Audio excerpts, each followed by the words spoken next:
The morning Theodora Carver rode into Harlan County, Texas. The sky was the color of a fresh bruise and the wind smelled like something that had not yet decided whether it wanted to be a storm or just a warning. And she carried with her a leather satchel full of surveying instruments, a broken compass that spun uselessly in her palm, and a hand-drawn map so precise it would later make grown men in county offices press their lips together and go very quiet. She was 31 years old, recently widowed, and entirely out of patience for people who underestimated her. The year was 1878, and the Texas Panhandle was still a place where the law moved slower than the dust, and the cattle barons moved faster than either.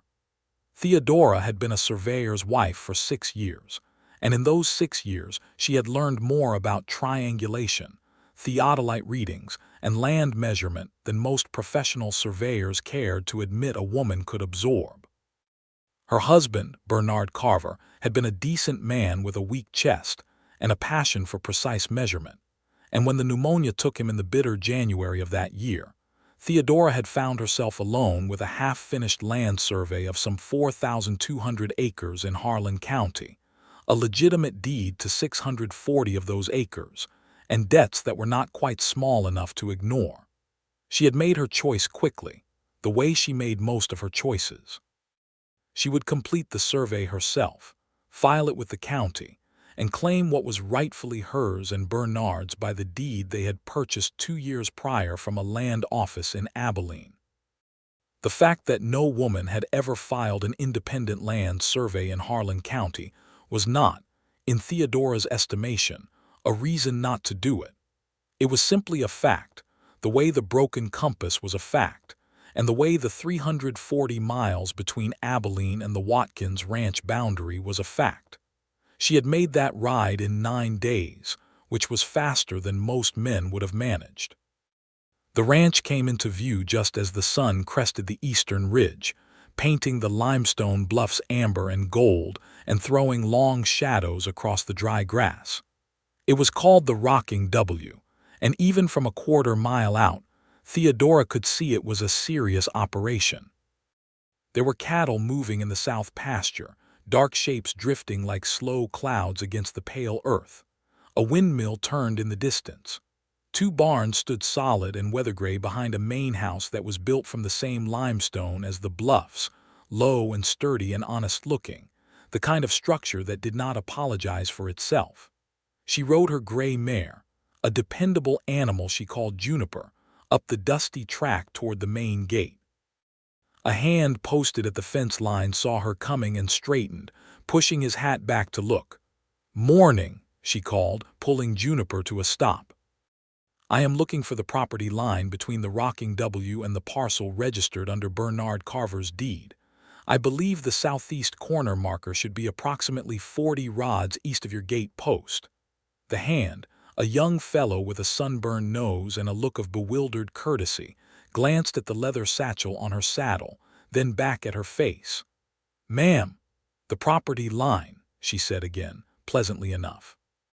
"I have a survey to complete, and I would appreciate knowing if anyone on this ranch has moved the corner stakes in the last 2 years.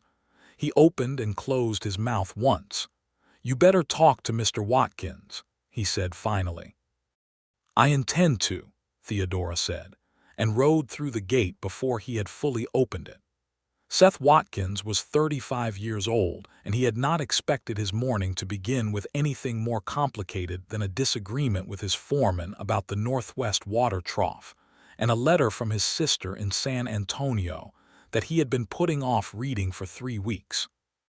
He was standing at the corner of the main barn, holding a tin cup of coffee gone cool, when he heard the sound of hooves and turned to see a woman on a gray mare coming up his lane like she had every right to be there.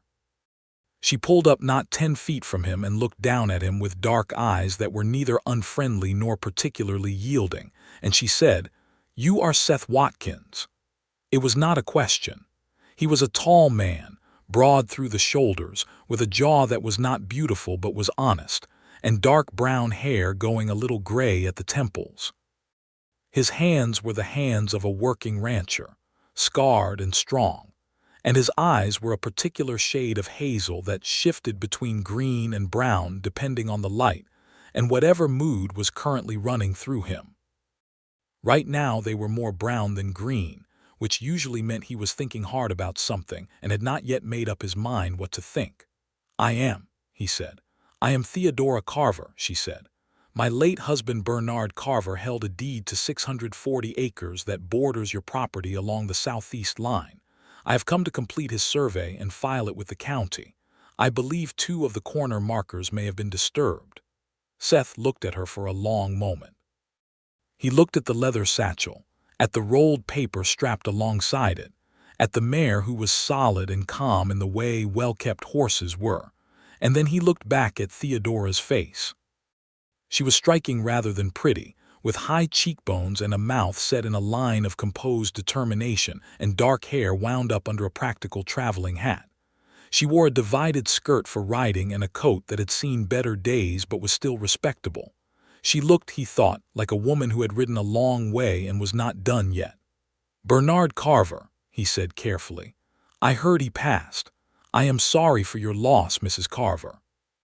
"Thank you," she said, and there was something in the evenness of her voice that told him the grief was real and present, and that she had made a decision not to let it stop her. "The survey needs completing. May I have access to your southeast fence line to verify the marker positions?" Seth set his coffee cup on the fence post beside him. The thing about Theodora Carver, standing in his yard at 7 in the morning with a leather satchel of survey instruments, and a manner that suggested she would walk that fence line with or without his permission, was that he could not find a reasonable objection to what she was asking. The deed was legitimate. He knew it was legitimate because his own attorney had reviewed the original land office transfer 2 years ago and told him the Carver purchase was clean and properly recorded. He also knew that his foreman, a man named Holt Greer, had been making suggestions for the past 6 months about the southeast boundary, suggestions that Seth had not fully entertained because they had a quality to them he did not quite trust. "My foreman may tell you the markers are where they have always been," Seth said. "Your foreman's opinion of where the markers are and the actual surveyed position of the markers may be 2 different things," Theodora said. Seth almost smiled. Almost. "All right, Mrs. Carver, I will take you out to the southeast line myself." He watched something flicker in her eyes, surprise, maybe, or reassessment. Whatever it was, it settled quickly back into that composed directness. "I appreciate that," she said. He saddled his bay gelding and they rode out together without much conversation, and Seth found the quiet between them oddly comfortable rather than awkward. Most people felt the need to fill silence with talk. Theodora Carver appeared to regard silence as a perfectly functional state of affairs. When they reached the southeast boundary, where a line of cedar posts marked the edge of rocking W land, Theodora dismounted before he had fully stopped and opened her satchel. He watched her extract what appeared to be a theodolite, a brass instrument for measuring angles, along with a chain measure and a notebook dense with figures. She also took out a compass, glanced at it, and made a small sound of mild irritation. "Broken?" Seth asked. "It has been unreliable since Abilene," she said, setting it aside without particular distress. "I do not need it." She pulled a second instrument from the satchel, a solar compass, and Seth recognized it as the kind surveyors used when magnetic compasses were not reliable enough. She checked the angle of the sun, made a notation, and walked directly to the fence post at the corner. She knelt in the grass and examined the ground around the base of the post with careful attention.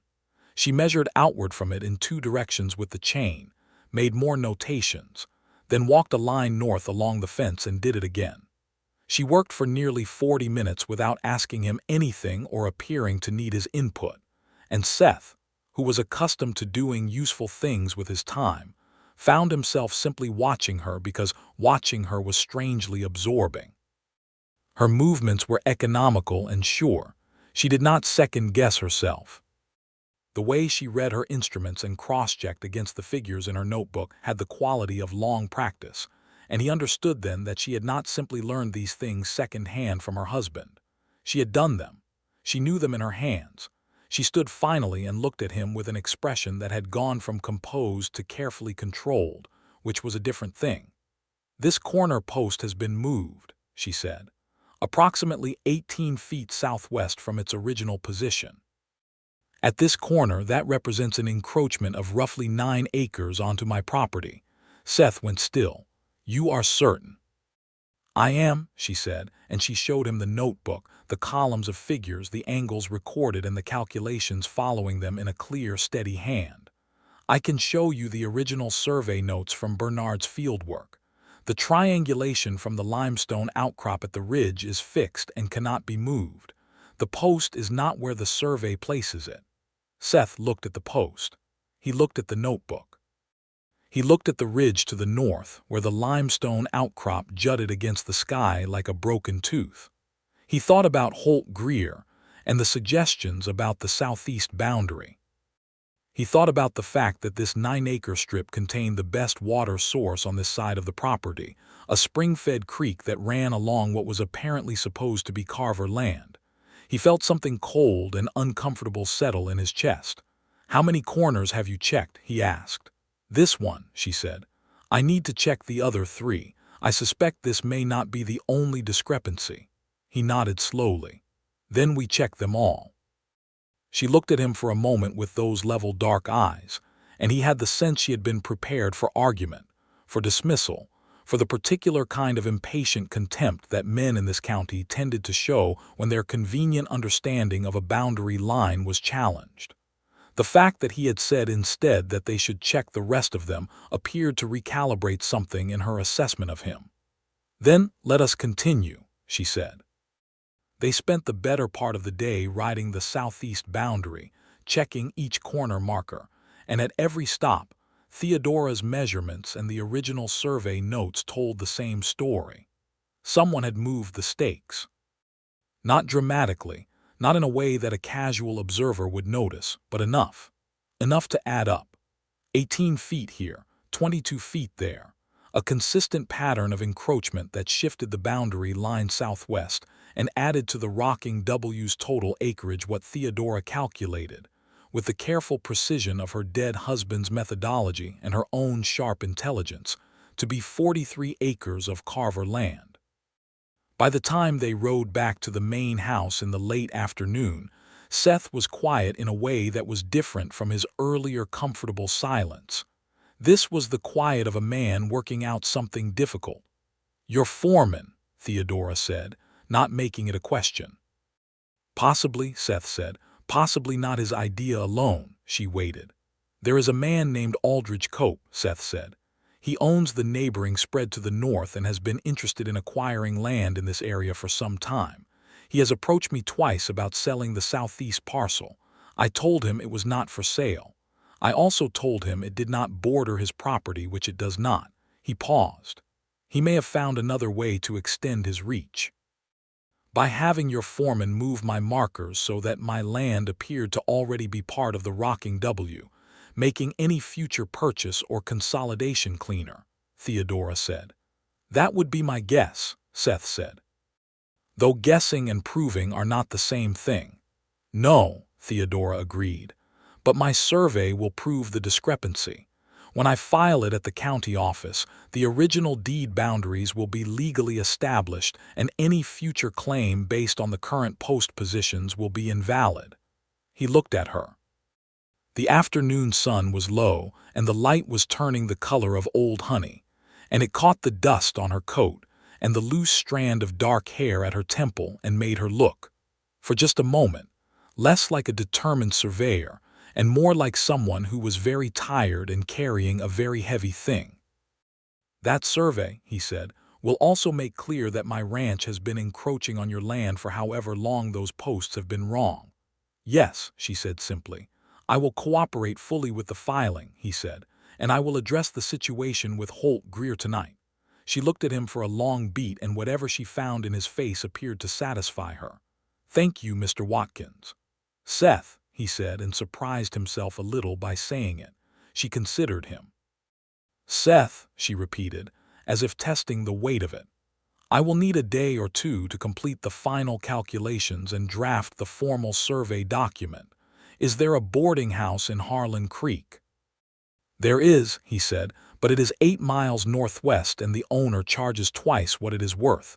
He paused, which was not a hesitation he was accustomed to because he was generally a man who knew his own mind. "You are welcome to stay here. We have a spare room in the main house. My housekeeper Marguerite would make the arrangement proper." She looked at the house. She looked at him. He had the feeling she was running a very fast calculation about the practical merits of 8 miles versus no miles and cheap accommodation versus expensive, balanced against whatever her assessment of him was as a person. "That is generous," she said. "I accept." Marguerite Perez was a stout, efficient woman of about 50 who had run Seth Watkins's household for 11 years, cooked everything from ordinary beans to impressive celebration meals, and possessed an absolute authority over the domestic arrangements of the rocking W that Seth had long since learned not to question. She received Theodora with the shrewd warmth of a woman who could assess a person's character in about 90 seconds and had already decided this one was acceptable. She gave Theodora the room at the east end of the house, brought her hot water for washing, and had dinner on the table at 6 o'clock. The meal was simple and good, roast beef and cornbread and stewed tomatoes, and Seth and Theodora sat at opposite ends of the table in the big dining room and ate together with a naturalness that surprised them both, the conversation moving carefully from practical matters to slightly less practical ones as the meal progressed. She told him about the ride from Abilene, the weather she had encountered, the small town south of here where a ferry operator had tried to charge her triple the posted rate, and she had declined to cross at his crossing and found a shallow ford half a mile downstream instead. She told it without complaint, as a series of facts, and the faint dry humor in her voice when she reached the part about the ford made him smile genuinely. He told her about the rocking W, how he had built it from 200 acres his father left him to the current 4,000 plus, how the cattle market worked in this part of Texas, how the water situation made every ranching decision downstream from it. He did not tell her everything, but he told her more than he usually told people, and he noticed that she listened with the same attentiveness she gave her instruments, as if what he was saying mattered and was worth understanding. "You have built something substantial," she said, and it was a plain observation, no flattery in it. "Bernard's deed was a fair purchase," Seth said. "The land he bought is good land. The creek that runs along it is the best water source on this side of the county." "I know," she said. "He chose it carefully." There was a brief silence that held the shape of the husband she had lost, and Seth let it stand without trying to fill it. "Were you with him," she said after a moment, "when he came to look at the land?" "No," Seth said. "We met only once briefly in town. He seemed like a methodical man." "He was," she said. "He was very methodical and very kind, and he wanted very much to build something of his own." She looked down at her plate for a moment. "He was also not as well as he let most people know. The West was supposed to be better for his lungs. It was for a while." "I am sorry," Seth said, and meant it in a simple and honest way. She looked up and nodded, accepting it. "The land is still here," she said, "and the deed is still valid. That is what I am working with." That night after Theodora had retired, Seth went out to the bunkhouse and had a direct conversation with Holt Greer. It did not go pleasantly. Greer denied knowing anything about moved markers. He denied knowing Aldridge Cope in any capacity beyond social acquaintance. He was offended. He was emphatic. He was, Seth thought, watching him carefully, just slightly too emphatic about a few specific things, which was not the same as being innocent. Seth did not fire him that night. He wanted to be certain before he acted. But he told Greer plainly that a professional survey was being completed, and that the results would determine the correct boundary placement, and that anyone who had interfered with the markers would be held accountable. He watched Greer's face during this speech and filed away what he saw there. He also, after Greer left, sat alone in the barn for a while and thought about Theodora Carver. He thought about the precise economy of her movements and the steady intelligence in her eyes, and the way she had ridden out to his property line without asking anyone's permission, and simply done the thing that needed doing. He thought about the weight of the grief she carried so quietly that you might not notice it unless you were paying attention, and he had been paying attention. He was a private man, Seth Watkins. He had been engaged once, years ago, to a woman named Clara Fenn, and Clara had looked at the rocking W and at the distances between things in this part of Texas and had made a decision he could not fault her for, though it had cost him something he had not fully recovered from. He had not been close to anything like love since, and he had arrived at a practical peace with the idea that some men simply live their best lives in productive solitude. He was finding, in his barn in the dark with the horses moving softly in their stalls, that the productive solitude felt slightly different than it had this morning, before a woman on a gray mare had ridden up his lane. In the morning, Theodora was up before sunrise and Seth found her in the kitchen, sitting at the table with her notebook and Bernard's original survey document spread before her, working with a pencil and her careful arithmetic. She had made coffee, which he appreciated, and she pushed the pot toward him when he came in without interrupting what she was doing. He poured himself a cup and stood for a moment, looking at the documents. The survey work was extraordinary. Bernard's original field notes were detailed and organized, but the additional calculations Theodora had added in her own hand in a different ink went beyond them, adding verification measurements and cross-references that tightened the precision considerably. "You have added triangulation from the ridge formation," he said. She looked up. "It provides a fixed reference point that cannot be disputed. The limestone formations are on the County Geological Survey from 1867. No one moved those." He sat down across from her, and she turned a page so he could see what she had drawn. It was a survey map hand-drawn, and it was meticulous. The boundaries were drawn with a straight edge, labeled with measurements to the foot, the corner markers noted with both their current wrong positions and their calculated correct positions, and the overall acreage figures computed and annotated. "This is better than anything the county has on file," Seth said. "I know," she said, without arrogance. "Bernard was excellent, and I have improved on his methodology in some respects. The county survey office will not find anything to contest." "They may try," Seth said. "Aldridge Cope has friends in the county office." She looked at him steadily. "Do you know that for a fact?" "I know that Cope donates generously to the right people's campaigns and that the county surveyor's wife received a very fine horse last Christmas with no public explanation of the source," Seth said. Theodora was quiet for a moment, her pencil turning in her fingers. Then she said, "Then we need to be entirely beyond contest. Every measurement verified, every calculation shown, every reference to the fixed geological points cited." She looked at the map. "I will need another day." "Take the time you need," he said. She looked at him in that particular way she had, that rapid assessment, and then she said, "Why are you helping me?" He considered the question. "Because the right boundary is the right boundary," he said, "and because I think my foreman has been working against my interests as well as yours, and proving that requires the same evidence." "That is a practical reason," she said. "It is," he agreed. "There are others, but they are less easy to state simply." She looked at him for a moment longer, and then she returned to her calculations.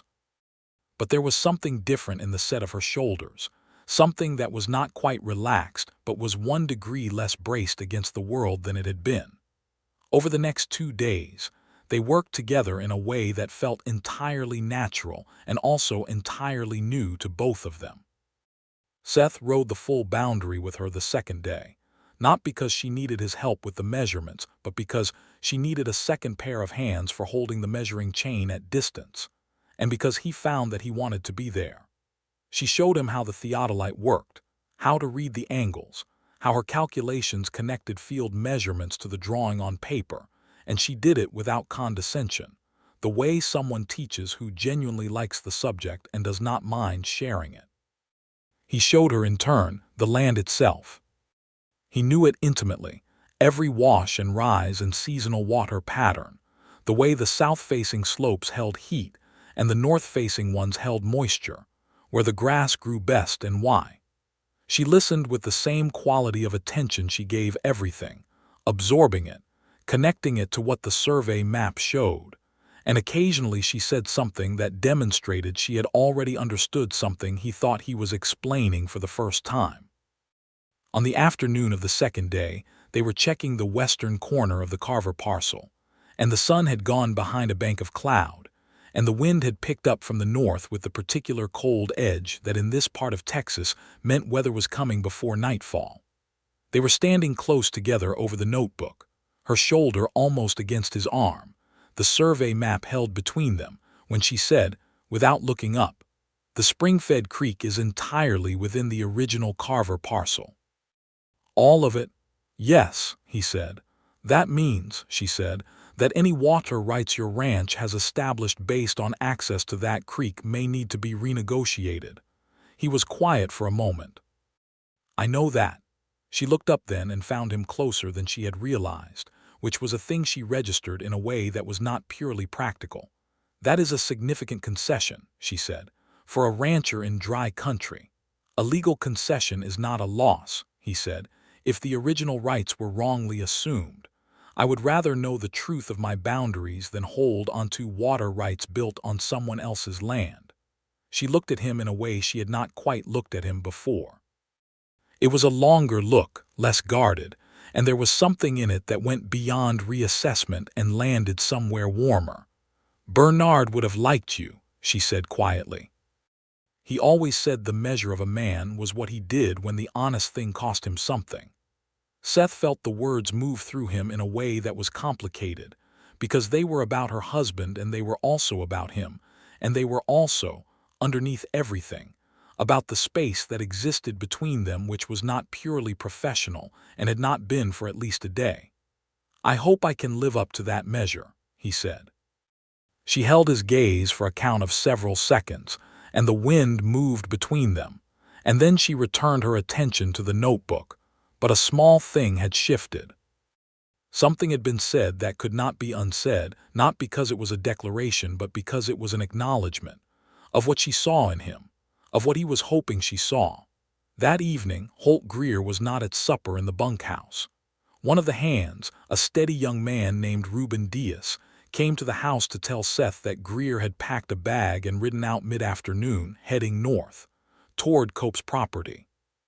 Seth absorbed this with the cold satisfaction of a man whose suspicion has been confirmed in the most direct way possible. He thanked Reuben, instructed him to tell the other hands that Reuben himself was foreman until further notice, and then went to tell Theodora. She received the information without surprise. He knew the survey was nearly complete, she said. He would have understood that his position here and his arrangement with Cope were both about to become very uncomfortable. "He has gone to warn Cope," Seth said, "which means Cope will know what the survey shows before we file it." "How long will it take to reach the county office?" she asked. "Harlan Creek, 8 miles, then the county seat at Malone, another 6. If we leave at first light, we can be there by mid-morning." "Then we leave at first light," she said. He looked at her. There was a lamp burning on the table behind her, and its light caught the angles of her face and the dark of her eyes and the slight tightening of her jaw that told him she was steeling herself for whatever came next. He had come to recognize that expression in 2 days, the look of a woman who had decided what needed doing and was directing all of her considerable internal resources toward doing it. "Theodora," he said, and she stilled slightly at the use of her given name. He had not used it before. "Whatever Cope tries to do when this is filed, I will stand with you. My testimony about the foreman and Cope's connection to him will be part of the record." She was quiet for a moment. The lamp light moved between them. "You barely know me," she said. "I know what I have seen in 2 days," he said. "Sometimes that is enough." She looked at him with an expression that was complicated and contained a great deal that she did not say, and then she said, "Thank you, Seth." And there was something in the way she said his name that was different from the first time. They rode to Malone the next morning in the pink and gold of an early Texas sunrise, Seth on his bay and Theodora on Juniper. The survey document rolled in a protective leather tube and carried across Theodora's saddle. They talked some and were quiet some, and both states were equally comfortable between them now, which was a thing Seth noticed and filed away with a feeling he had not felt in a long time. The county seat of Malone was a small town of perhaps 400 people, with a main street of frame buildings, a courthouse that was brick and took itself seriously, and a general air of determined commerce. The county land office was on the ground floor of the courthouse, and the county surveyor was a man named Ira Belmont, who had the look of someone accustomed to processing routine paperwork and not being particularly interested in complications. He was interested in Theodora's survey. He spread it on his desk and looked at it for a long time without speaking. He checked the figures in two places. He traced the boundary lines with his finger. He looked at the citations to the 1867 Geological Survey and at the theodolite readings and at the triangulation calculation, and his expression went through several stages before arriving at a kind of uncomfortable respect. "This is," he said and stopped. "Accurate," Theodora said pleasantly. "Yes," Belmont said. He looked at Seth. "The rocking W boundary posts on the southeast line are not where the survey places them. We are aware of that," Seth said. "The discrepancy was the result of deliberate tampering by a party no longer employed on the ranch. The posts will be reset to the surveyed positions." Belmont looked back at the map. 43 acres, he said. "Correct," Theodora said. "All within the original Carver deed boundaries." There was a knock at the office door, and Belmont's assistant looked in with an expression of faint alarm. "Mr. Cope is here," he said. "He says he needs to speak with you urgently." Seth and Theodora looked at each other across Belmont's desk. Theodora's face was perfectly composed. Seth nodded slightly. Whatever was coming, they were ready for it. Aldridge Cope was a heavy man in his mid-50s with the kind of prosperous belly that spoke of regular good meals and the kind of eyes that were always doing 3 calculations at once. He came into the land office and stopped when he saw Seth and Theodora and the survey map spread on Belmont's desk, and his expression performed a rapid sequence of emotions before settling on affable concern. "Seth," he said warmly, "and this must be Mrs. Carver. I heard you had arrived in the county." "My deepest condolences on your husband's passing." He looked at the map. "What have we here?" "A completed survey of the Carver parcel," Seth said. Cope's eyes moved across the map. Whatever he was hoping to see, he did not find it. The survey was comprehensive, precise, and legally airtight. He looked at the boundary lines. He looked at the 43 acres of discrepancy, clearly annotated. He looked at Belmont, who was watching him with the cautious neutrality of a man who knew which way the wind was blowing and had chosen not to commit to it yet. "I see there is some question about the boundary markers," Cope said. "No question at all," Theodora said. "The survey establishes the boundaries precisely. The question is why the markers were moved, which is a matter for the county sheriff rather than the land office." Cope looked at her with the specific blankness of a man reassessing an opponent. He had clearly expected, Seth realized, a widow arriving with incomplete paperwork, grieving and uncertain, susceptible to the kind of pressure that men like Cope had long experience applying. He had not expected this. "Now, Mrs. Carver," Cope said, shifting his weight and his tone toward something paternal and reasonable, "I am sure there are ways to resolve this sort of boundary confusion without involving the sheriff. These things happen in new country. Records get mixed up. I would be more than willing to discuss a fair purchase of the parcel to simplify the situation, Mr. Cope," Theodora said, with a courtesy that was as sharp as a surveying pin. "The parcel is not for sale. The survey will be filed today. The boundary markers will be reset to their correct positions. If you have any legal basis to challenge the survey, I encourage you to pursue it through the appropriate courts, where you will find my calculations entirely defensible." There was a silence in which Cope looked at her, and then at Seth, and then at Ira Belmont, who had quietly begun the paperwork for filing. Holt Greer came to you, Seth said, making it a statement. Cope's jaw went tight. Your foreman's account of the situation was clearly not as favorable as you had hoped, Seth continued. The survey is complete. The encroachment is documented. I will be giving a full account to the county sheriff of the circumstances under which the markers were moved, including the employment connection. You have no proof of any connection between myself and your former employee, Cope said, and now the paternal warmth was gone, and what was underneath it was harder and less pleasant. I have a pattern of property interference that benefits you exclusively, Seth said. A foreman who fled to your property when the survey was nearly complete, and a history of purchase offers for land you had no business asking about. He paused. A jury in this county will find that pattern interesting. The room was very quiet. Cope looked at each of them in turn, and whatever final calculation he was running came up with the same result from every direction. He settled his hat on his head and walked out of the land office without saying anything else. Belmont stamped the filing date on Theodora's survey document, recorded it in the county ledger, and handed Theodora the receipt with something that was almost an apologetic look. "It is a fine survey, Mrs. Carver," he said. "One of the best I have seen filed in this office." "Thank you," she said, and folded the receipt carefully into her coat pocket. Outside the courthouse, standing in the main street of Malone with the Texas sun warm on their faces and the morning moving around them in its ordinary commerce, Theodora held the leather tube containing the copy of her filed survey and stood very still for a moment. Seth watched her. He saw the exact moment when the composure she had maintained so carefully for weeks, through the ride and the field work and the confrontation in Belmont's office, released just slightly. Not collapsed, nothing so dramatic.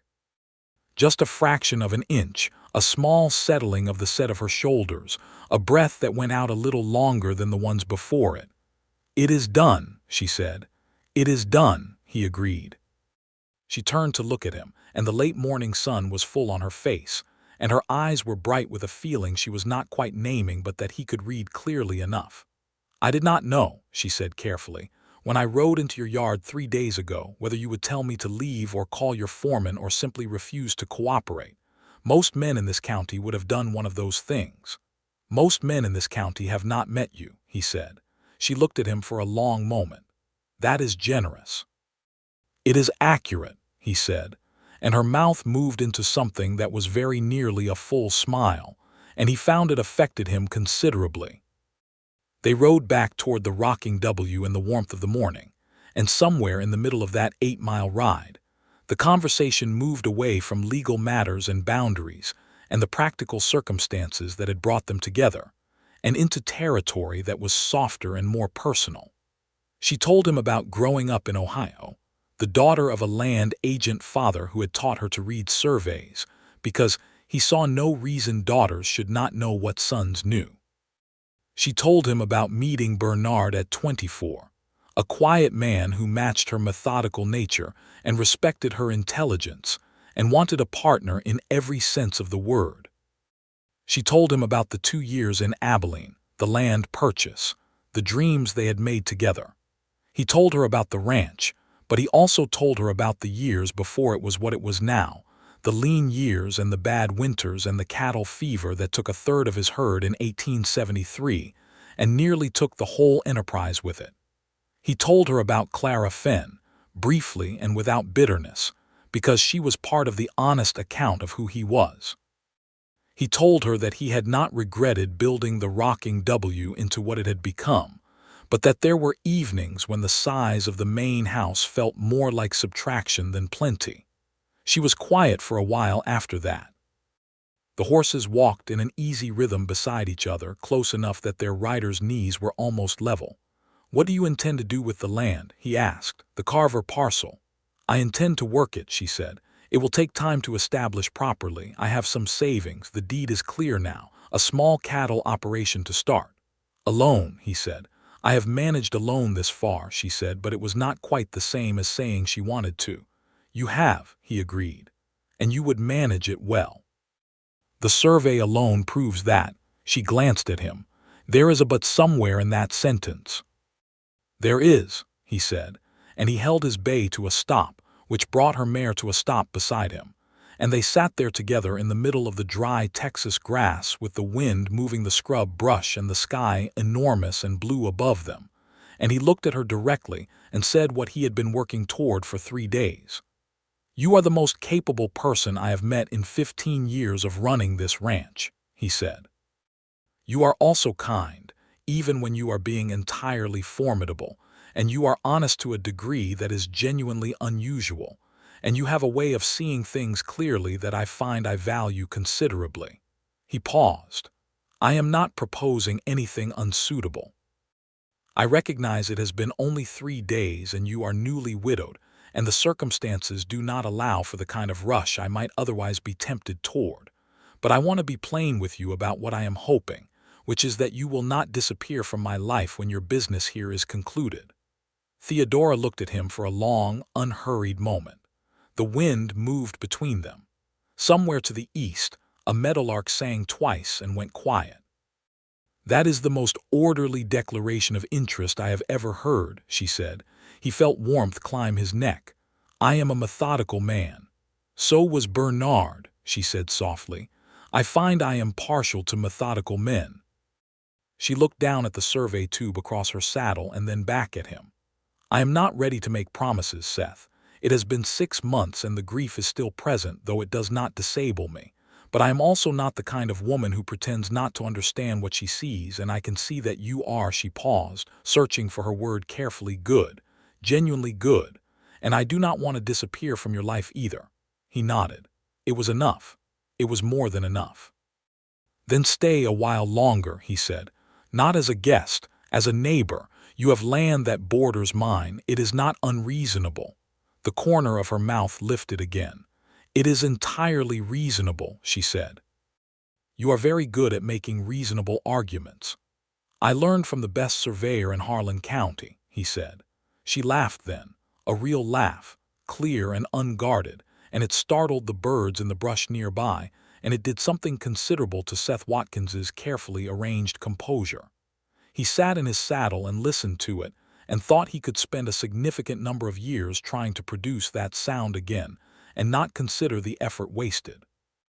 They rode the rest of the way back to the rocking W in the comfortable kind of quiet that is only available to people who have said something true to each other and are content to let it rest. The weeks that followed were busy ones. Seth sent a formal report to the county sheriff regarding Holt Greer and the circumstantial evidence of Cope's involvement. And the sheriff, a competent and honest man named Judge Farley, who was not actually a judge, but had been called one since nobody could remember when, began an investigation with the methodical seriousness of someone who did not like land fraud operating in his county. Cope was not immediately charged with anything, because evidence of the specific arrangement was harder to assemble, but Greer was located and questioned and found to be a man whose courage did not survive direct official inquiry, and he eventually confirmed enough of the arrangement that Cope found it wise to become very cooperative about returning any advantage he had hoped to gain from the marker situation. Theodora meanwhile began the practical work of establishing herself on the Carver parcel. She hired 2 hands of her own, recommended by Reuben Diaz, who had the sense to know trustworthy men when he saw them. She arranged for the corner markers to be reset to the surveyed positions, a process she supervised herself with the implacable precision that was becoming, among the hands of both operations, something of a legend. She used the rocking W as her base during this period, a situation that was entirely proper because Marguerite Perez was very much in residence, and because Theodora's presence at the ranch had transitioned from guest to something more like the natural order of things with very little drama. She paid her board, which Seth accepted after a brief negotiation because she would not accept charity, and he respected that. She helped Marguerite with the household accounts, which turned out to have been kept in a decent but improvable system, and the improvements she made in a single afternoon saved Seth approximately $40 a year in purchasing inefficiencies, a fact he found deeply charming. In the evenings, after supper, they sat on the long front porch of the rocking W and watched the sky go through its performances, the sunsets in this part of Texas being among the more dramatic natural events on the continent, and they talked. They talked about everything and also sometimes about nothing, and both conversations were equally valuable. He told her about his parents, who had come west from Tennessee before the war, his father, a stubborn and visionary man who had seen something in this hard country worth building on. She told him about her own vision, which was less about cattle than about land, about the survey work she wanted to continue. There were homesteaders coming in increasing numbers to this part of Texas, and they needed survey work done, and there was no woman doing it and very few people doing it as well as she could. You could build a practice, Seth said one evening, a legitimate surveying practice. File surveys for homesteaders, establish boundaries. The county would have to accept your work. It is demonstrably accurate. A woman in a professional surveying practice in 1878 in Texas, she said. Is it more or less impossible than what you have already done? He asked. She considered this. Less, I think, she said. Marginally. Then it is possible, he said. She looked at him in the lamplight from the window, and there was something in her expression that was warm and also a little wondering, as if she was still in the process of believing that this particular person was real. You are relentlessly encouraging, she said. I am relentlessly accurate, he said. It is a different thing. She smiled at him, and the smile this time was not the restrained, nearly smile of those first days, but a full, open expression that he was starting to think about when she was not in the room, which was information about his own condition that he was carefully noting. The seasons began to turn as autumn arrived, touching the grass to gold and the nights to cool, and the mornings to sharp and clear. The Carver parcel's corner markers were all reset and officially recorded. Theodora's small herd of cattle, 12 head to start, were established on her land with the 2 new hands managing the daily operations. While she spent her days at the survey work, she had begun taking on for neighboring homesteaders.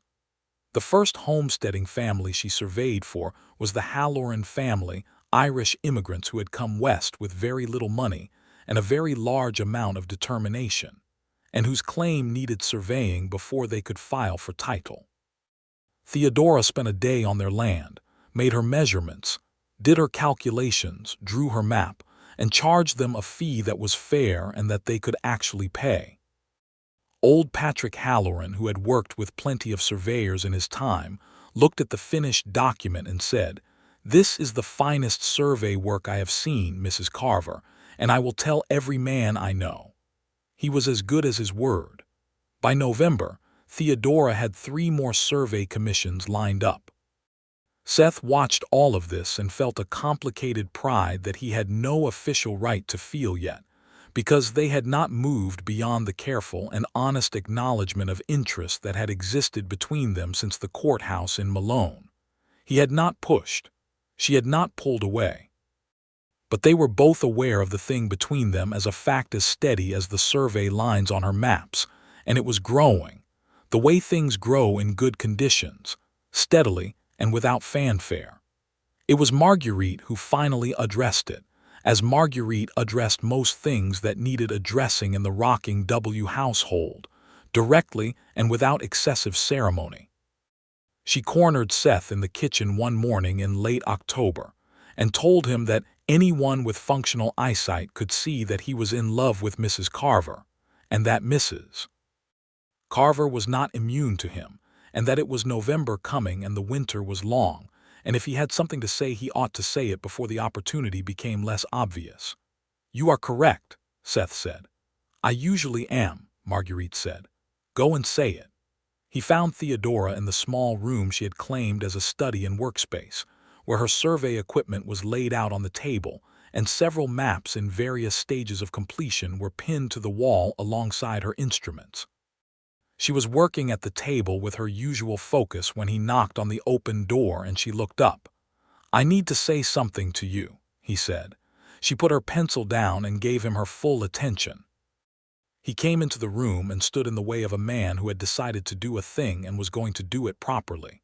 "I am in love with you," he said.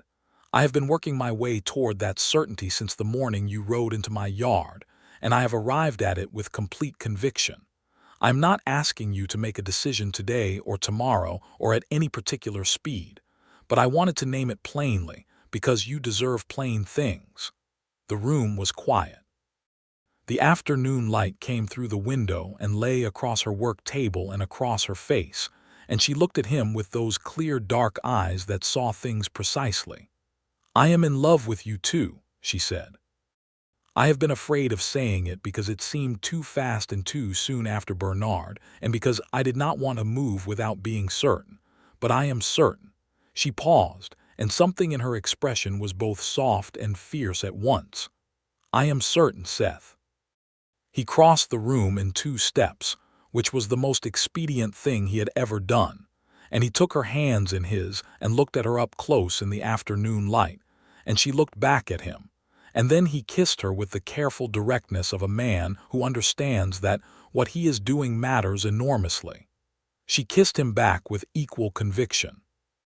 After a moment she said, against the corner of his jaw, "Marguerite is going to be insufferably pleased with herself." "She already is," Seth said. "It has been her default state for 2 weeks."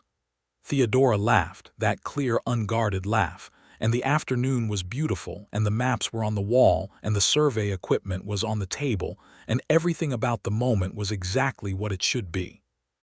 The formal courtship that followed was not long, because neither of them was inclined to delay things unnecessarily now that the important question had been settled. They were adults with grown understanding of what they wanted and clear sight of what they had found in each other, and the weeks of working side by side had given them a knowledge of each other's character that more conventional courtships might have taken years to achieve. Seth proposed formally in December, on a clear, cold evening when the stars over the Texas Panhandle were extraordinary in their multitude, standing in the south pasture because that was where they had walked after supper for no particular reason, except that they both felt like walking.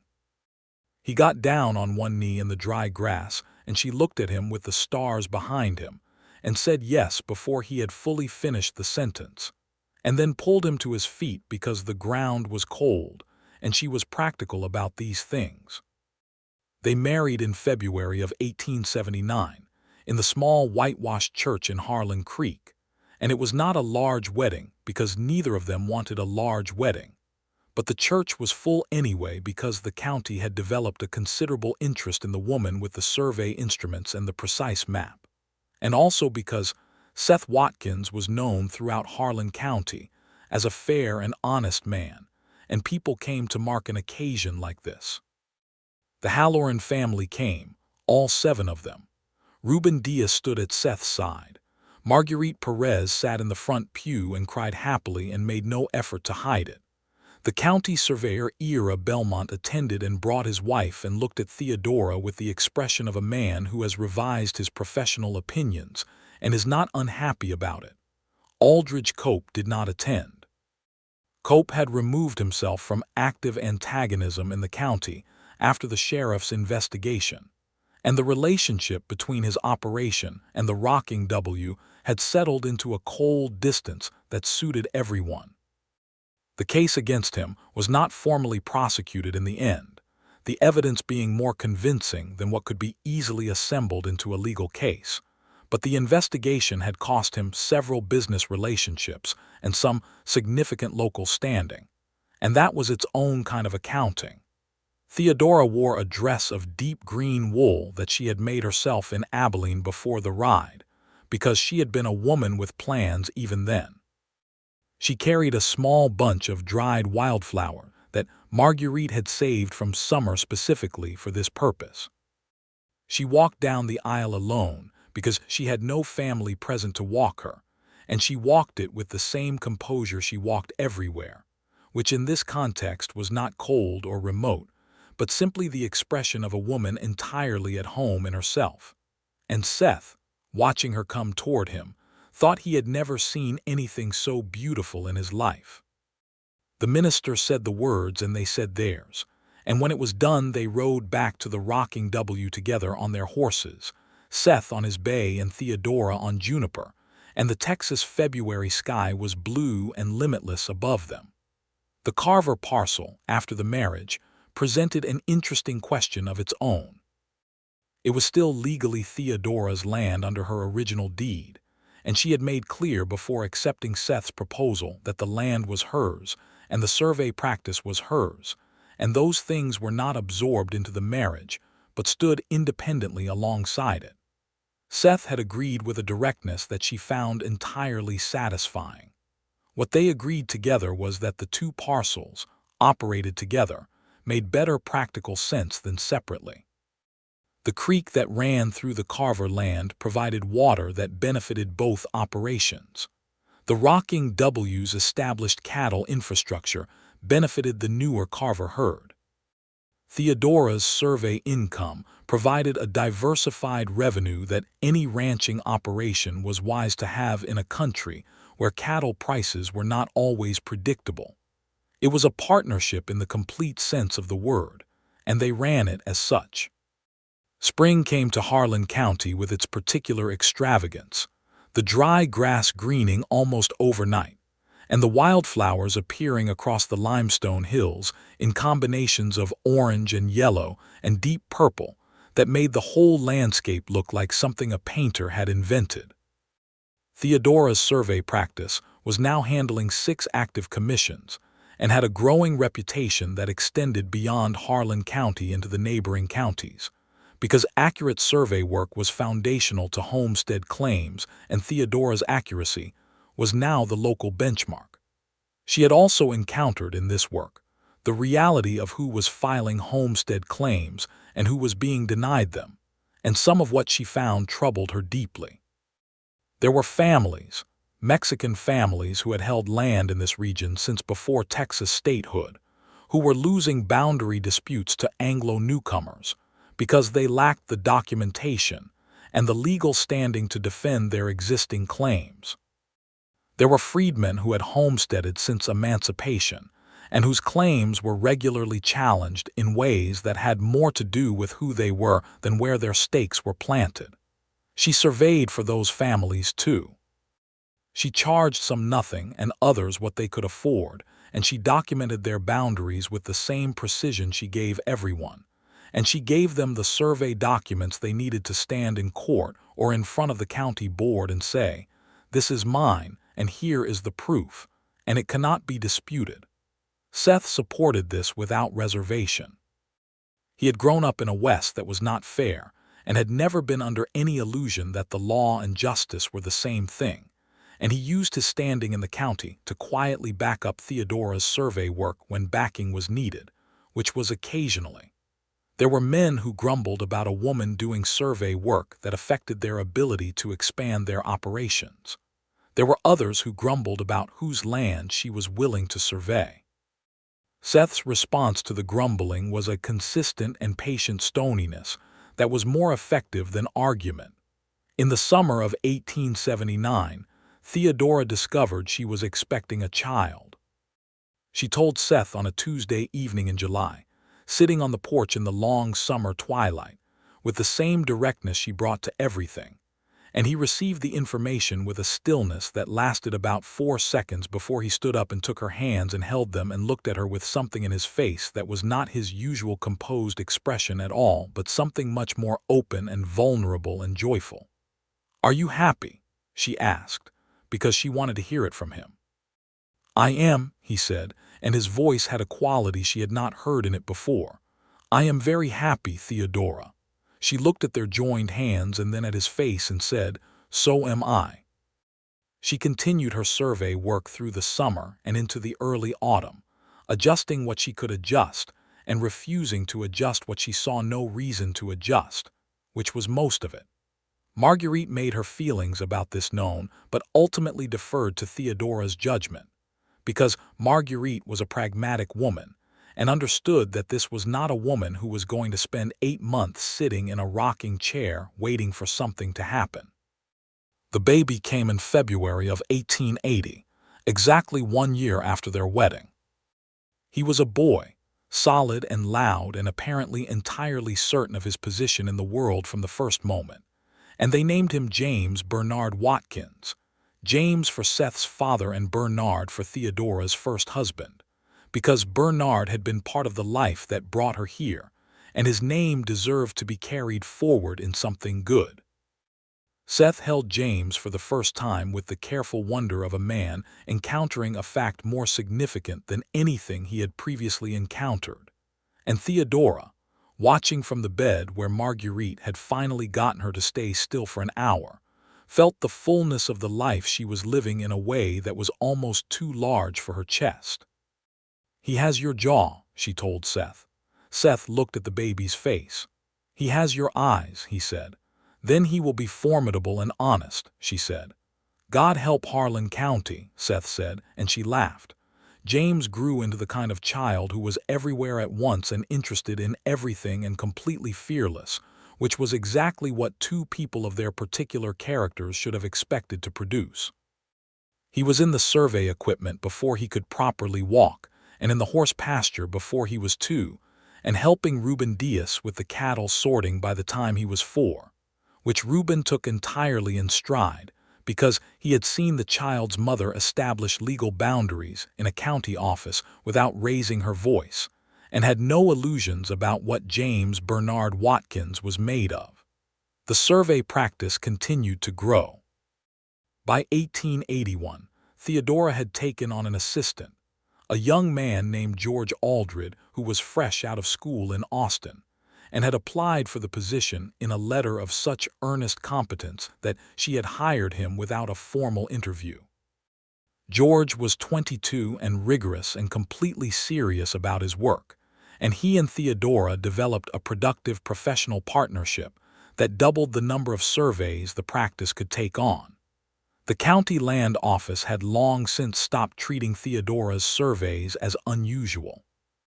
Ira Belmont had retired in 1880, replaced by a younger man named Simon Park, who had grown up knowing that Theodora Carver Watkins was the best surveyor in the county, and accepted it as a simple fact of the landscape, the way one accepted the limestone bluffs or the spring creeks.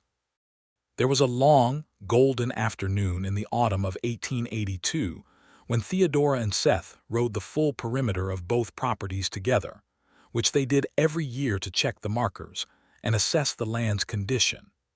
James was with them, riding a small pony with the slightly terrifying confidence of a 4-year-old who had been in the saddle since before he could walk.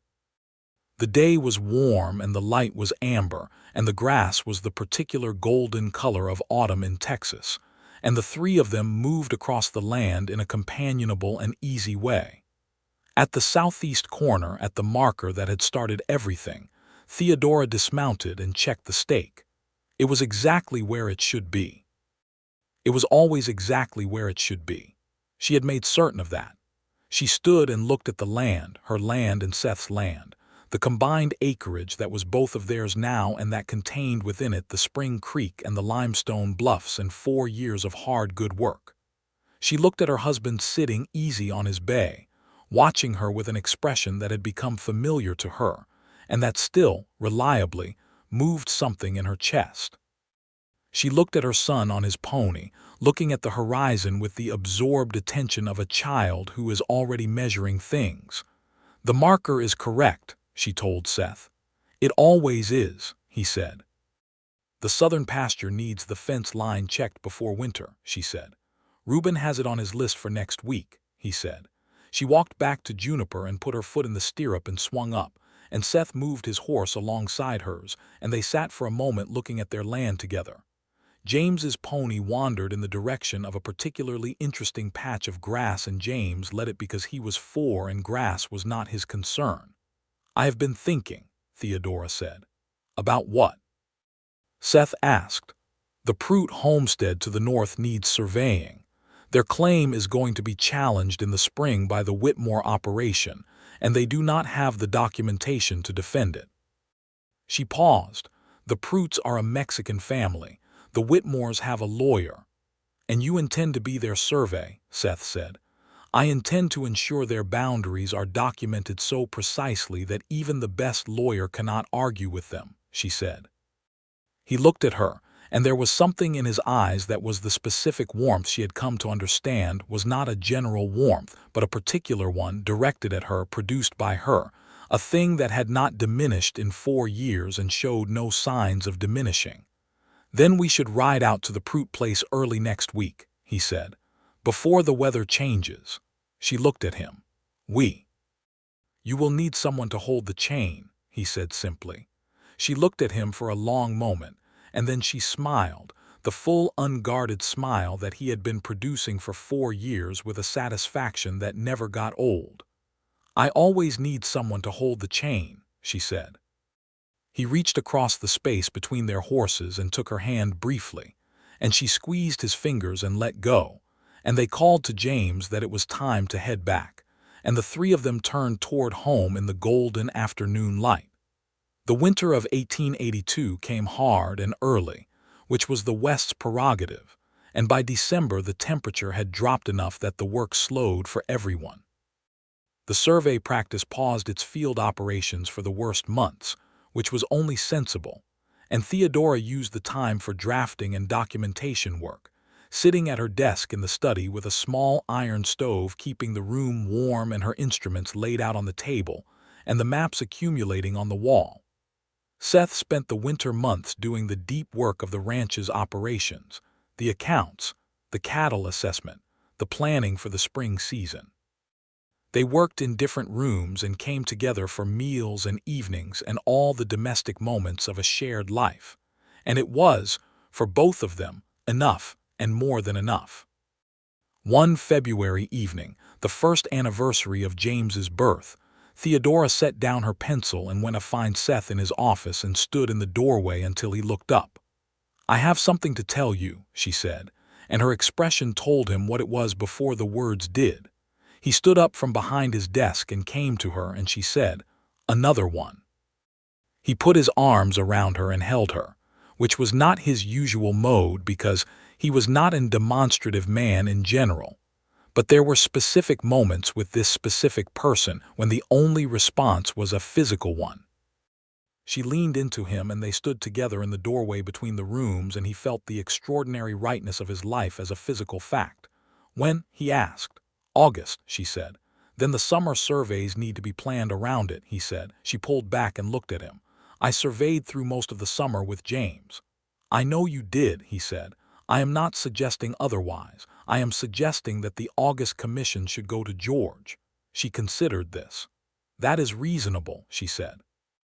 "I try," he said, and she put her head back against his shoulder and he held her, and the house was warm around them. The second child arrived in late August of 1883, as predicted. A girl this time, smaller than James had been and quieter, which the entire household received as a personal gift. They named her Clara Me Watkins, Clara for the simplicity of it and Me for Theodora's grandmother, who had been a woman of independent opinion in an era when independent opinion in women was even less publicly supported than it was in 1883. James was 3.5 and received his sister with the interested but ultimately unmoved assessment of a small child, who has already determined that horses and cattle are the superior forms of company, but who is willing to evaluate the situation with an open mind. Marguerite, who was now in her early 60s and who had watched the rocking W go from a bachelor operation to a household full of the exact kind of purposeful life she had always thought it deserved, held Clara Me with an expression of quiet triumph. The Prout survey had been completed the previous spring and filed before the Whitmore operations lawyer could mount a legal challenge, and the boundaries, documented with Theodora's characteristic exactness and George Aldred's careful assistance, were unassailable. The Whitmore lawyer had looked at the survey in the county office and told his client that contesting it would be expensive and futile. The Prout family, who had held their land for 2 generations, continued to hold it. There were other families after the Prouts. There always were. Theodora worked through them one by one with her theodolite and her chain measure and her notebook and her precise hand, and the practice grew, and the reputation of T. Carver Watkins survey and land documentation became, by 1884, the most respected such practice in 3 counties. She was offered, in 1884, a contract with the State General Land Office in Austin to survey a section of contested land in the Eastern Panhandle. It was the largest commission she had received and also the most official, a state government contract, which meant the survey would be conducted under state authority and the results would be entered into state records. She accepted it without hesitation and told Seth over dinner on the evening the offer arrived, laying the letter beside his coffee cup. He read it twice with the careful attention he gave all official documents, and then he looked at her across the table. "You will be the first woman to hold a state survey contract in Texas," he said. "I know," she said. "How long will the field work take?" 3 weeks in the field, she said. "I will need George and possibly a second assistant. I can come for part of it," he said. "Reuben can hold the ranch for 2 weeks." She looked at him. "Seth, you do not need to come." "I know I do not need to," he said. I want to see what you do when the whole state is watching." She reached across the table and put her hand over his, which was not something she did casually, and the gesture meant more than it would have looked like to an outsider. "All right," she said. "Come." They were gone to the Eastern Panhandle for 3 weeks in the spring of 1884. Seth and Theodora and George Aldred, and a second young surveyor George had brought on. And James and Clara stayed home with Marguerite and the hands and did extremely well because Marguerite ran an organized household and James had recently become very helpful with the younger animals, which was its own form of occupational therapy. The state survey was the hardest work Theodora had done, not because the methodology was different, but because the stakes were higher, and the contested land involved 3 different parties with 3 different sets of prior claims, and the entire history of Texas land law running through the middle of it. She worked for 12 to 14 hours a day in the field, moving between measurement points with her instruments and her chain and her notebook, building the survey piece by piece into an unassailable whole. Seth, who had come to hold the chain and to provide the general presence of a man who was known and respected in this part of Texas, did his job without complaint and with considerable competence. And in the evenings in the tent camp they had set up on the surveyed land. They sat together by the fire and went over the day's figures, and he asked questions that were good questions, and she answered them. And it was the continuation of a conversation they had been having since the morning he had stood beside her at his own southeast boundary and watched her work. The survey was completed and delivered to the General Land Office in Austin in June of 1884, and the state official who received it held it for several days before sending a letter that stated, in formal language, that the survey was comprehensive, accurate, and entirely satisfactory as a legal document. Theodora read the letter sitting at her desk in the study at the Rocking W on a July morning with the window open and the summer heat beginning to build, and she read it once and then set it down on the desk and sat quietly for a moment with her hands in her lap. James was in the yard outside. She could hear him arguing with someone, probably Reuben, about something to do with horses. Clara was with Marguerite in the kitchen. The ranch was going about its ordinary business in the ordinary way. Seth came to the study doorway after a while and she looked up and held out the letter to him. He read it and set it back on the desk. He looked at her. She looked at him. "Satisfied?" he asked. "Yes," she said. And then, because it was true and because he deserved to hear it, "We are satisfied." He smiled at her, the full and genuine smile that she had been producing in him for 6 years now, since the morning she had ridden into his yard with her broken compass and her leather satchel and her precise knowledge of where his boundaries actually were. "We are," he agreed. The years that followed were good years, the kind that are not dramatic because the fundamental things have been settled, and the daily business of a well-built life can proceed. The Rocking W grew to over 5,000 acres by the late 1880s, the combined parcels operating as a single coherent whole with a water supply that Seth managed with the same care that Theodora brought to her measurements. The survey practice continued, and George Aldred eventually became a full partner in it, which freed Theodora for the larger and more complex commissions, while George handled the day-to-day homestead surveys that kept the practice running. James grew into a boy of tremendous energy and certain opinions, with his father's steadiness and his mother's precision, and a love of the land that was entirely his own.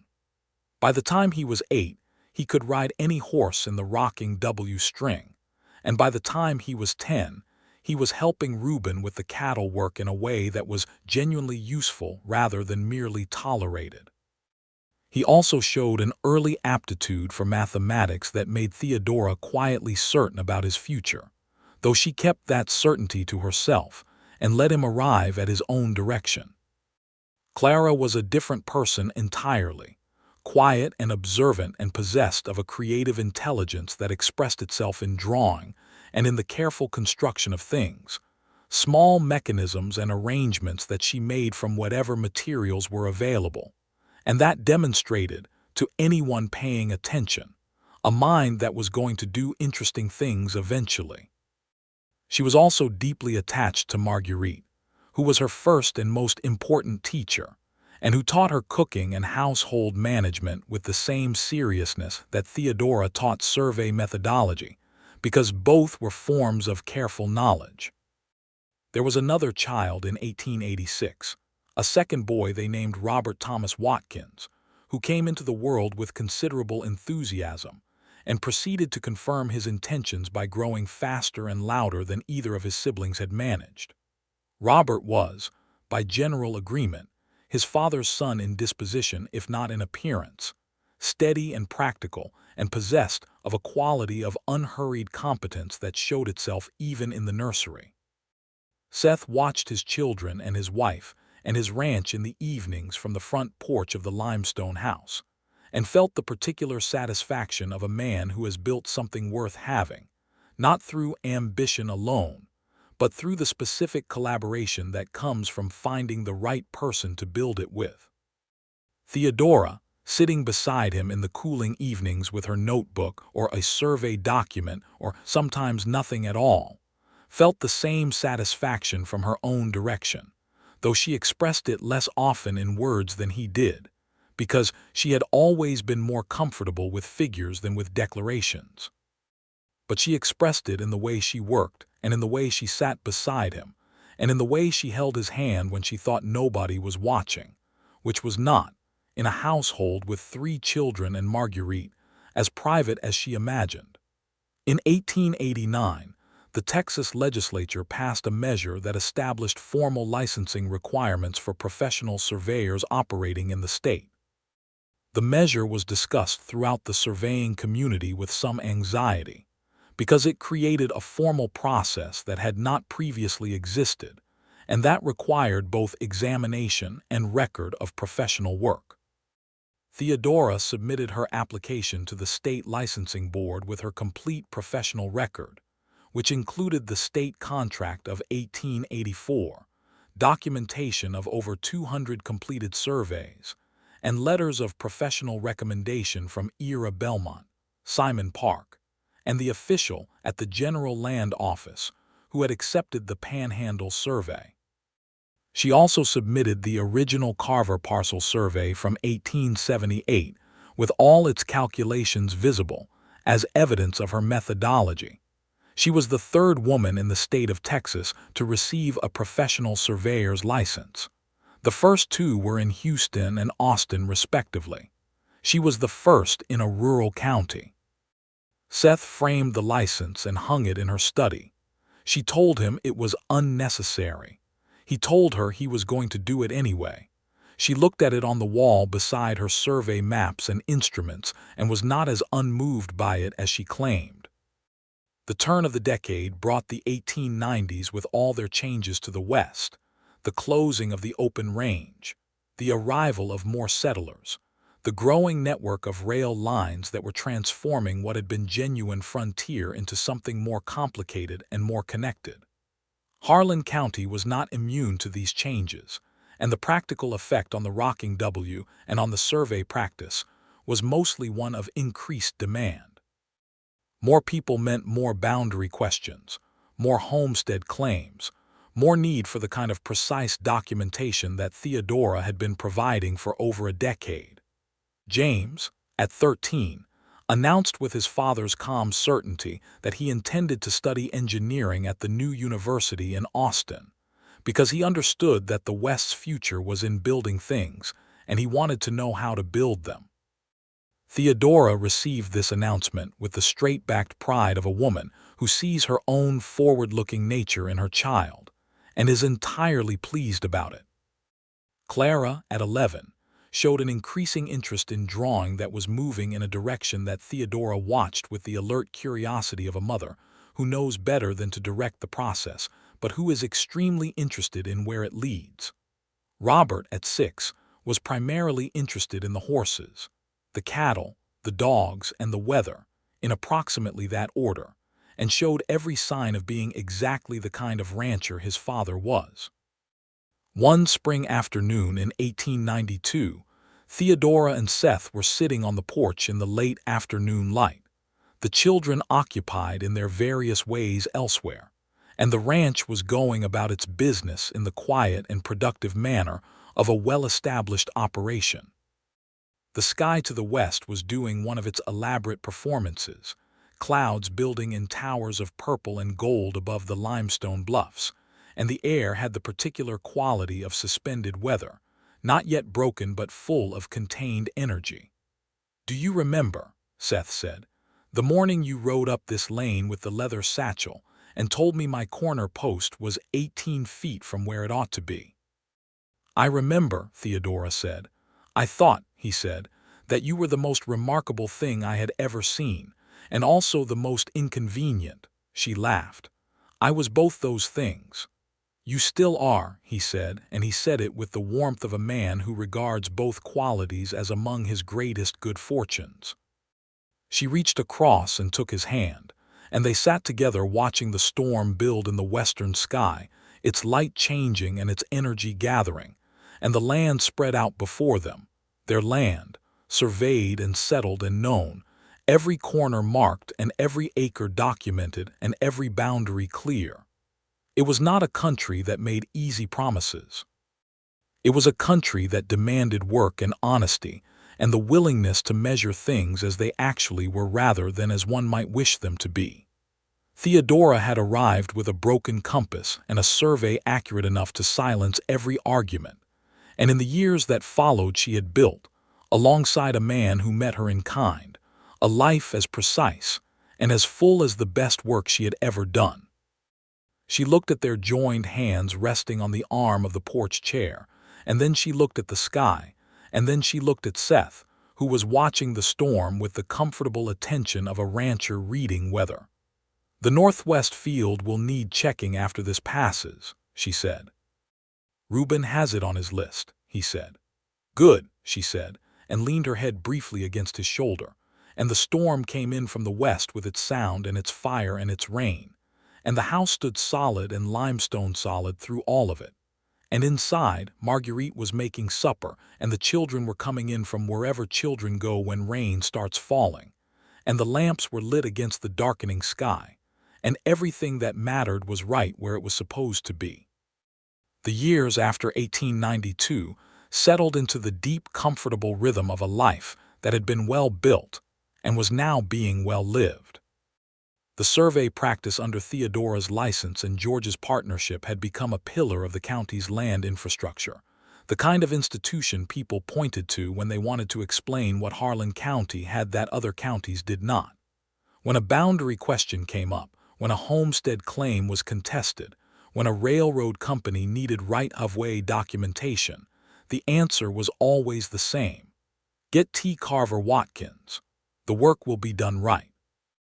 Theodora went on surveying into her mid-40s with the same methodical precision she had always brought to the work, though she was selective now in a way she had not been in the beginning, choosing the commissions that interested her or that served the families who most needed the work done, and letting George handle the rest.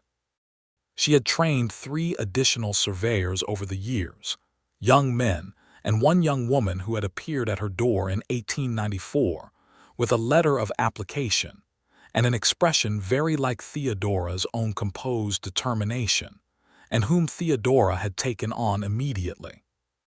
James went to Austin and returned 4 years later with his engineering degree and an enthusiasm for the construction of water infrastructure that turned out to be exactly what the Rocking W needed as the water management of the combined properties grew more complex. He brought a young woman with him from Austin, a quiet and extremely intelligent woman named Ruth, who was a teacher by training and a reader by nature, and who fit into the Rocking W household with an ease that suggested she had been destined for it, which Marguerite said directly, and without apology, because at 70 Marguerite's patience for circumlocution had reduced to approximately 0. Clara, in her 20s, had developed her drawing into something that people were paying attention to. She had begun documenting the landscape of the Texas Panhandle with a detailed and affectionate eye, making drawings of the limestone formations and the grasslands and the seasonal changes that had a quality of both scientific accuracy and genuine beauty. She had sold 3 of them to a publisher in San Antonio who was producing a natural history of the region, and the money, while not substantial, was real and hers. Robert had settled into the ranch management with the unhurried competence that had always characterized him, taking on more of the daily operations as Seth entered his 60s, and found that some things were better delegated to a person with younger knees. Robert was, in Seth's estimation, a better cattleman than Seth himself had been at the same age, with an instinctive reading of the land and the animals that was not methodical in Theodora's way, but was accurate in its own natural way. The spring of 1899 brought the last major boundary challenge the Rocking W would face for many years, mounted by a new land acquisition company from Dallas that had purchased the old Cope holdings, Cope himself having died in 1891 without heirs. And that was attempting to use a discrepancy in the original Cope survey to claim a strip of land along the northern edge of the Rocking W. The company's lawyers arrived in Harlan Creek with documentation and a professional surveyor hired from Dallas, and they brought their case to the county office with the confident manner of people, accustomed to operating in places where money and legal complexity could overwhelm the opposition. They had not anticipated Theodora. She appeared at the county hearing with her complete survey records, 20 years of them, along with the original 1878 Carver survey, the state contract documents from 1884, and a set of calculations that traced the precise history of every boundary line in the relevant area from the 1867 Geological Survey forward.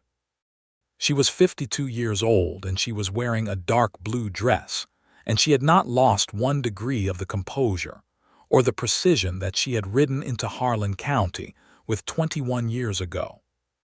The Dallas company's surveyor lasted about 40 minutes under the combined pressure of her documentation before he conceded that there were aspects of the historical record he had not fully accounted for. The lawyers lasted another hour before they asked for a recess to review their position. They returned from the recess with a significantly reduced set of claims, and those claims were addressed in the subsequent month by a boundary agreement that cost the Dallas company considerably and gave the Rocking W its confirmed northern boundary in perpetuity.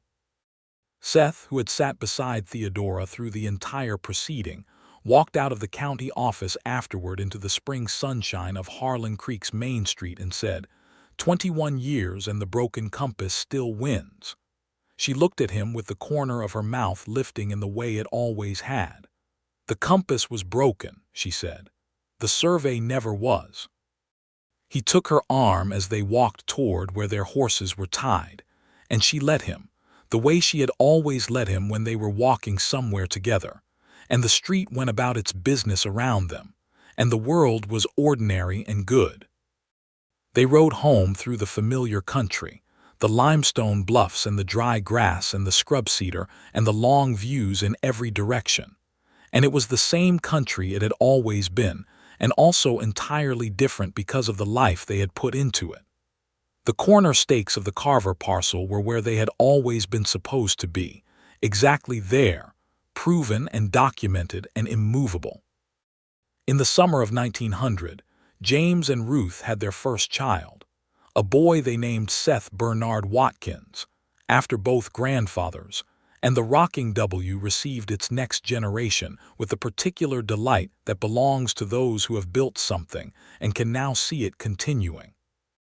The baby was placed in Seth's arms first, which was Seth's own quiet choice, and he held his grandson with the same wondering attention he had given James and Clara and Robert 20 years before. Theodora sat in the chair beside him and watched her husband with her grandson, and felt the full completion of a life that had been, from that first morning on the dusty lane, a thing of extraordinary good fortune masquerading as hard work, which it had also been. It had been both, fully, and each had made the other more possible. Clara came to visit that summer with 2 of her drawings newly sold and a 3rd commissioned, and she drew the rocking W from the rise to the east in the late afternoon light, the limestone house and the barns and the windmill and the pastures. And when she gave the finished drawing to Seth and Theodora, they hung it in the main room where it lived alongside the framed survey map that had started everything. Robert, managing the daily ranch operations with the steady assurance that was his nature, had brought the herd to 400 head by 1900, which was something. He had also, in the spring of that year, begun keeping company with the daughter of the Halloran family's eldest son, the Hallorans now being well established on their properly surveyed land, and the courtship was progressing in exactly the direction that anyone watching could see it was going. The century turned. The West was not what it had been in 1878, which was neither tragedy nor triumph, but simply the movement of time through a country that had always been in the process of becoming something. The open range was fenced. The railroads ran to places that had been uninhabited a generation ago. The county seat of Malone had a telegraph office and a telephone exchange and a small hotel that was actually comfortable. But the limestone bluffs were the same bluffs they had always been, fixed and certain as a triangulation point. The Spring Creek ran along the boundary of what had once been only the Carver parcel and was now part of the combined operation, clear and reliable as it had ever been. The corner stakes were where they were supposed to be. Theodora, in her early 50s, was slower in the field than she had been, though she refused to be significantly slower, and the survey practice occupied 3 licensed surveyors and had an office of its own in Harlan Creek, 2 rooms above the general store, with T. Carver Watkins lettered on the door in gold leaf that caught the morning sun. Seth ran the ranch with Robert as his right hand and James's engineering improving the water system every year, and in the evenings he and Theodora sat on the porch of the limestone house and watched their country go about its ancient business of weather and grass and time. And it was enough, entirely enough. The kind of enough that people spend whole lives trying to arrive at, and that Seth and Theodora had found together in the particular way that only works when 2 people are each, fundamentally, already themselves. In the autumn of 1901, on a clear October afternoon with the sky blue and enormous, and the grass turned to gold, Theodora and Seth rode the full boundary of the combined properties for the last time together as a formal survey inspection. She had a young surveyor with her to do the actual field measurements, and Seth rode alongside because there was nowhere else he would have been. At the southeast corner, at the stake that had been moved and then correctly replaced, and that had stood correctly ever since, Theodora dismounted and looked at the ground around it with the careful attention she had given it 23 years ago. It was exactly right. It had always been exactly right after she arrived. She stood and looked at the land.